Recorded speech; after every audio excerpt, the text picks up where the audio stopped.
SSC GD, CHSL, railway सारख्या परीक्षांमध्ये सरळ व्याजावर म्हणजे सिंपल इंटरेस्टवर आधारित बरेचसे प्रश्न विचारले जातात, बऱ्याचशा प्रकारचे प्रश्न विचारले जातात.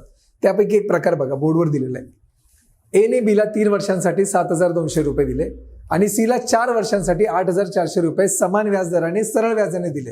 आता बघा ना, 3 वर्षांसाठी 7,200, 3 वर्षांसाठी 7,200 दिले. याचाच अर्थ एका वर्षासाठी किती रुपये दिले?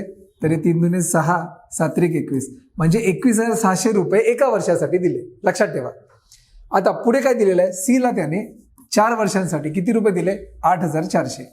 आता 8,400 ला जर मी 4 ने गुणलं तर 4 चौक 16, हाचाला 1, 8 चौक 32 आणि 1 33, म्हणजे 33,600 रुपये एका वर्षासाठी दिले असं आपण अज्युम करू शकतो. मग मला सांगा टोटल किती रुपये दिले बरं? 0 0 6 6 12 1 3 4 5 आणि 5, म्हणजे 55,200 रुपये त्यांनी दिलेत एका वर्षासाठी. आता त्यांच्याकडून एकूण 4,968 रुपये व्याज म्हणून मिळाले. याचा अर्थ काय झाला? 55,200 रुपयाचं एक वर्षाचं व्याज 4,968 रुपये झालं. बघा ना किती सिंपल करून टाकला हा प्रश्न.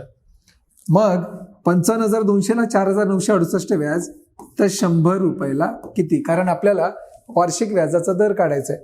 आता हे सोडूया आपण. 55,200 गुणिले प्रश्नचिन्ह तिरकस गुणाकार करायचा आहे. बघा इथे मी सोडवतो. 55,200 गुणिले प्रश्नचिन्ह बरोबर 4,968 गुणिले 100. 4,968 गुणिले 100.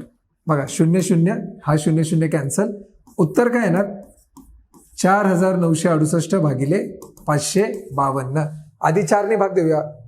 4 एके 4, 4 त्रिक 12, 4 8 32. नंतर 4 एके 4, 4 दुने 8, 4 चौक 16, 4 दुने 8. आता 138 ला परत 6 ने भाग देऊया. 6 दुने 12, 6 त्रिक 18. इथे 6 दुने 12, 6 7 42. आता 207 भागिले 23, म्हणजे 23 एके 23, 23 9 207, म्हणजे प्रश्नचिन्हाचं उत्तर किती आलं? 9. म्हणजे वार्षिक व्याजाचा दर किती आहे? 9%. बघा ना किती छान प्रश्न आहे. व्हिडिओ आवडल्यास नक्की लाईक करा, शेअर करा आणि नक्की चॅनलला सबस्क्राईब करा. Thank you so much for watching.